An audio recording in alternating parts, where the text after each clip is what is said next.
Hello बच्चों। अब हम 3.4 का आगे का सवाल देखेंगे। इससे पहले हम पहला और दूसरा देख चुके थे। तीसरा सवाल जो है उसमें चक्रीय चतुर्भुज दिया है। चतुर्भुज का नाम MRPN है। कोण R का मान 5x-13 डिग्री दिया है और कोण N का मान 4x-4 डिग्री दिया है। और आकृति रफ आकृति बनाकर देखें तो MRPN इस चतुर्भुज में कोण R और कोण N सम्मुख कोण आ रहे हैं। तो सम्मुख कोण चक्रीय चतुर्भुज में कैसे होते हैं? समपूरक होते हैं। तो इन दोनों का योगफल बराबर 180 अंश लिखकर उसमें मान रख देना है और एक अलजेब्रिक एक्सप्रेशन समीकरण बन जाएगा, उसको हल करना है और x का मान निकालना है। x का मान निकाल कर प्रत्येक कोण R में रखना है और कोण R का मान ज्ञात करना है, कोण N में रखना है और कोण N का मान ज्ञात करना है। इस तरह से ये बहुत ही आसान सा सवाल 2 नंबर के लिए पूछा जाता है। पांचवा भी आसान है। सिद्ध कीजिए कि आयत एक चक्रीय चतुर्भुज है। कोई भी चतुर्भुज को चक्रीय चतुर्भुज सिद्ध करना है तो उसकी कसौटी बताई गई थी कि चक्रीय चतुर्भुज किसी भी चतुर्भुज के सम्मुख कोण समपूरक होने चाहिए।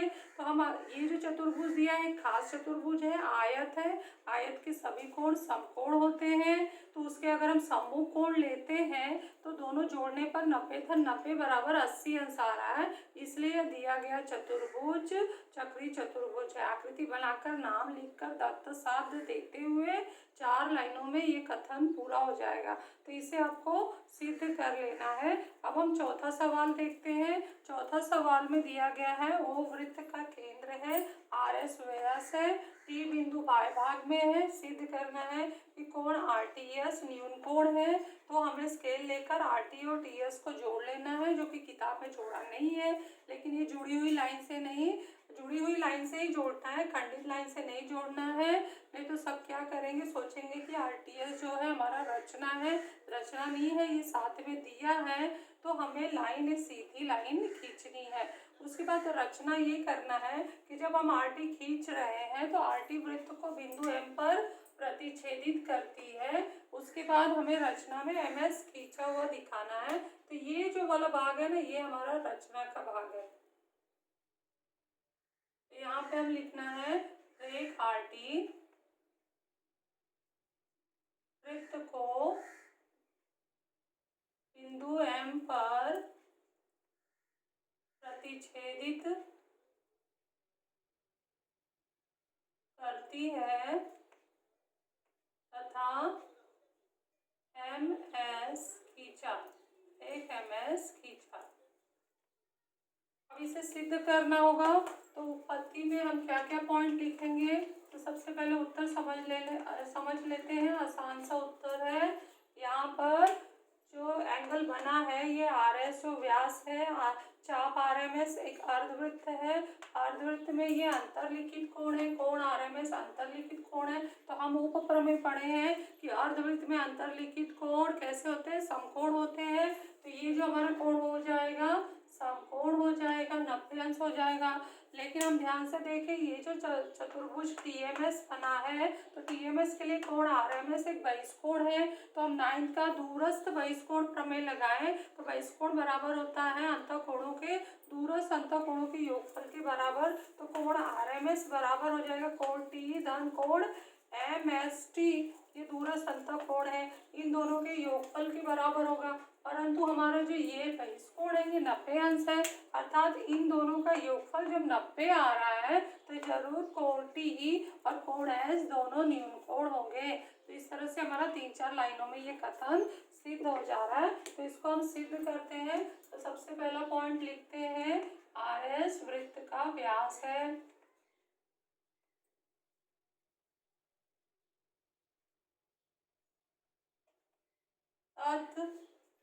दूसरा, इसलिए चाप RMS एक अर्धवृत्त है।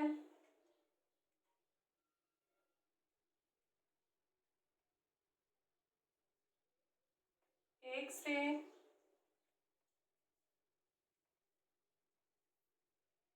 परंतु कोण RMS अर्धवृत्त RMS में अंतरलिखित है।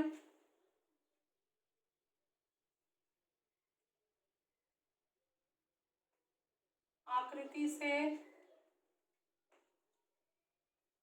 इसलिए माप कोण RMS बराबर 90 डिग्री। अर्धवृत्त में अंतरलिखित कोण, अर्धवृत्त में अंतरलिखित कोण उपप्रमेय से, परंतु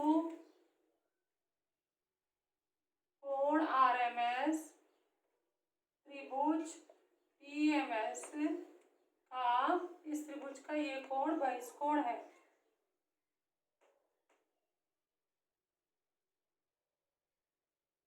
आकृति में दिया गया है, इसलिए नंबर 6 पर हम एक समीकरण बनाते हैं। कोण RMS बराबर है कोण MTS धन ये कोण और ये कोण है, ये दूरस्थ अंतः कोण है, कोण MST। कारण लिखना है, 9th में हमने पढ़ा था दूरस्थ अंतः कोण प्रमेय से, पार्ट 2 में हमने पढ़ा था ये 9th में। परंतु RMS कितना है हमारा 90 है, 90 बराबर कोण MTS धन कोण MST। कारण होगा 4 और 6 से। अब ध्यान से देखो, ये भी हमें निष्कर्ष निकालना है। हमने मान रख दिया तो ये एक समीकरण आ गया कि कोण MTS धन कोण MST, MTS धन MST बराबर है 90 अंश, अर्थात इन दोनों कोणों का योगफल 90 अंश है। तो इसका अर्थ ये निकलता है कि ये दोनों कोण जरूर 90 अंश से कम होगा, और जो कोण 90 अंश से कम होते हैं उसे हम न्यून कोण कहते हैं। तो अर्थात हम लिखेंगे, अर्थात कोण MTS छोटा है 90 अंश, इसका कारण लिखेंगे 7 से, और इसलिए यहाँ पे हम लिख सकते हैं, इसलिए नंबर डाल देते हैं, कोण RTS एक न्यून कोण है।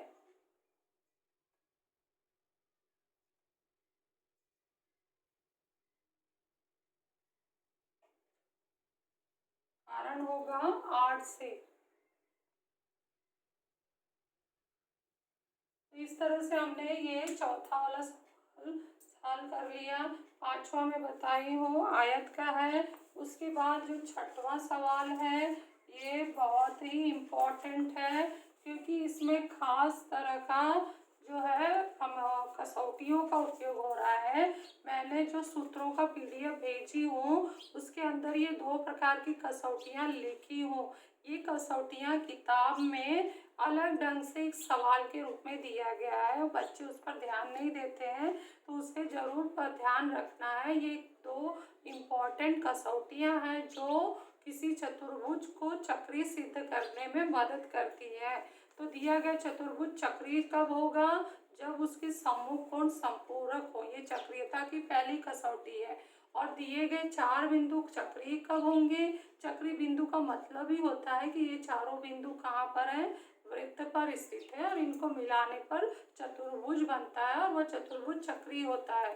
तो दिए गए 4 बिंदु चक्री बिंदु कब होते हैं, ये चक्रीयता की कसौटी नंबर 2 में बताया गया है, PDF में भेजा गया है फॉर्मूला, उसमें ये लिखा गया है कि किसी रेख के एक ही ओर, यानी रेख नीचे है तो उसके ऊपर की दिशा में, या रेख है तो उसके नीचे की दिशा में, एक बार में दोनों कोण एक ही दिशा में बनने चाहिए। ये नहीं कि एक कोण ऊपर बना है और एक कोण नीचे बना है, तो ये नहीं चलेगा। रेख के ऊपर या रेख के नीचे, तो किसी रेख के एक ही दिशा में बने हुए 2 कोण सर्वांगसम हो तो इन दोनों कोणों के शीर्ष बिंदु और रेख के दोनों अंत बिंदु, ये चारों बिंदु चक्रीय होते हैं। इसे चक्रीयता की कसौटी नंबर 2 कहते हैं।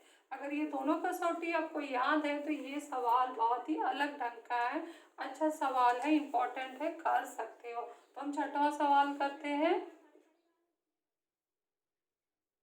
छठे सवाल में दिया गया है एक त्रिभुज, उसमें यहाँ पर ये 90 रेख XY के एक ही दिशा में बने हुए कोण है, कोण XZY 90 का निशान लगा है, कोण XTY 90 का निशान लगा है, और साथ में दिया गया है कि चतुर्भुज WZPT एक चक्रीय चतुर्भुज है और दूसरा दिया है कि बिंदु X Z P पाई चक्रीय बिंदु है।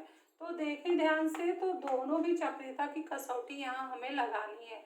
तो सबसे पहले हम चतुर्भुज पर फोकस करते हैं। चतुर्भुज में हम क्या देखते हैं कि अगर ये 90 अंश है तो ये एक ही रेखा पर बने हुए कोण है, तो हमारा ये कोण भी 90 अंश हो जाएगा। तो यहाँ 90 का निशान लगाते हैं और लिखते समय यह कारण देते हैं, ये रेखीय युगल कोण है, इसी का रेखीय युगल कोण है। जैसे मैंने 90 का निशान अंदर लगा दिया तो देखो इस छोटे से त्रिभुज में ही कोण T क्या है, सम्मुख कोण है, और सम्मुख कोण परस्पर 90-90 का योगफल करो तो 180 दिखा रहा है। तो सम्मुख कोण संपूरक है, इसलिए WZBT एक साधारण सा चतुर्भुज है जो अब चक्रीय चतुर्भुज बन गया है चक्रीयता की कसौटी नंबर 1 से। तो इसका उत्तर लिखना हम लोग शुरू करते हैं यहाँ से। क्वेश्चन 6 का उत्पत्ति।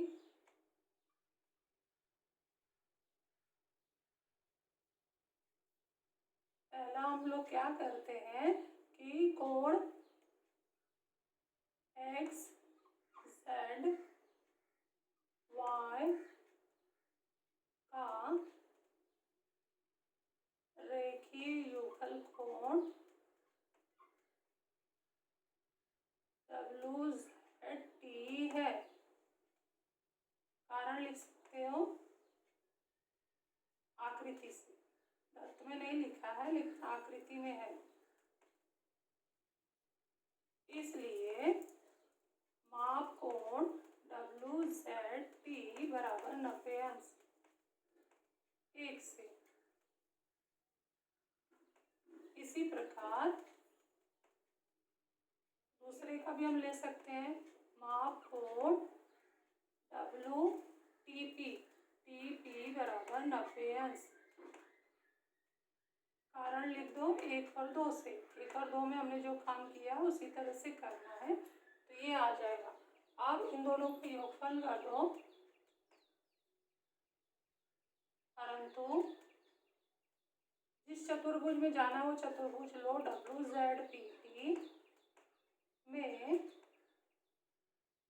माप कोण WZT धन माप कोण WTP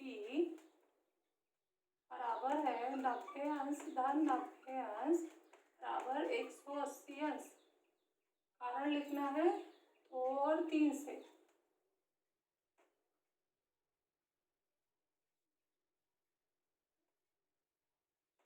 परंतु ये सम्मुख कोण है जो संपूरक है। किस कथन से मिला? 4 से। इसलिए चतुर्भुज WZPT एक चक्रीय चतुर्भुज है।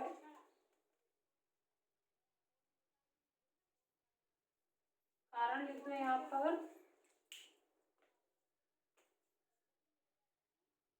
चक्रीयता की कसौटी से।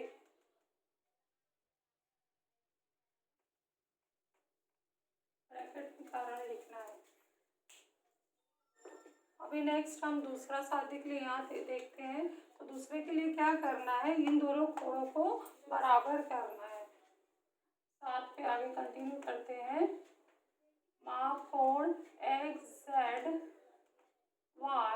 बराबर है माप कोण XTY बराबर 90 अंश। कारण है इसका तत्व। तो ये दोनों कोण क्या हो जाएंगे, इसलिए कोण XZY सर्वांगसम है कोण XTY, इसका कारण होगा 7 से। माप समान तो ये दोनों कोण सर्वांगसम होंगे, परंतु ये जो दोनों कोण बने हैं ये रेख XY के ऊपर की दिशा में कोण बने हुए, एक यहाँ पर और एक यहाँ पर।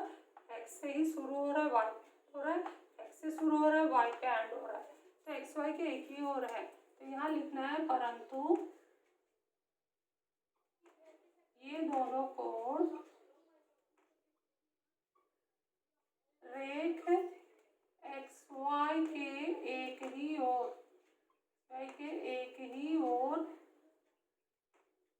बड़े कोण है। ये हम कहाँ से पहचाने? आकृति से।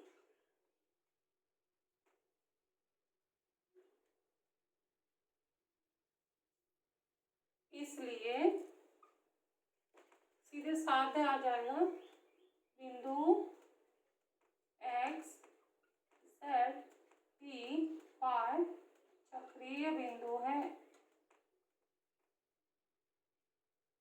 कारण लिखेंगे हम लोग 8 और 9 से चक्रीयता की कसौटी नंबर 2 से। चक्रीयता की कसौटी नंबर यहाँ पर हमने 1 लगाया और यहाँ चक्रीयता की नंबर कसौटी 2। तो ध्यान से करेंगे तो अच्छे से लिखोगे तो ये और अच्छे से समझ में भी आएगा। और दोनों भी कसौटियों का यहाँ उपयोग किया गया है। नेक्स्ट सवाल जो हम देखते हैं 7वां और 8वां जो है वो जीवाओं के दो जीवाओं के बाह्य विभाजन से बने कोण का माप ज्ञात करना है 7वें में, और 8वें में 2 जीवाओं के अंतविभाजन से बने कोण के माप का सूत्र से है। यहाँ ध्यान से देखें तो ये जो कोण दिया है इस कोण के अंदर 2 चाप अंतःखंडित हो रहा है। तो जब 2 जीवाएं बाह्य विभाजित होती है और उनसे कोण बनता है तो उस कोण का माप उसके द्वारा अंतःखंडित चाप के मापों के अंतर का आधा होता है। तो ये जो चाप यहाँ पर हमें दिया है, बड़ा चाप 125 अंश का, छोटा चाप 37 अंश का, तो 125 में से 37 अंश घटा के उसको 1/2 का गुणा करके आधा कर दोगे तो 44 अंश आ जाएगा, उस कोण का माप आ जाएगा। और यहाँ पर जो है कोण का माप दिया है, जीवा से जो अंतर्विभाजित होकर बीच का कोण बना है वहाँ कोण का 8वें सवाल में कोण दिया हुआ है, उसमें 2 चाप अंतःखंडित किया है, एक ऊपर और एक नीचे। तो जीवाओं के अंतर्विभाजन से बने कोण का माप उसके द्वारा अंतःखंडित चापों के योग के आधा होता है। इन दोनों को चापों को जोड़ते हुए आधा गुणा करते हुए कोण के बराबर करना है। तो कोण हमारा यहाँ पर 108 अंश दिया है और एक चाप का माप भी दिया है 95। मान रखकर हल करोगे तो करीब 121 अंश के आसपास हमारा बड़े चाप का माप आएगा। तो इस तरह से ये प्रश्न संग्रह 3.4 पूरा करके प्रकरण प्रश्न संग्रह 3 जो है वो स्टार्ट कर देना है।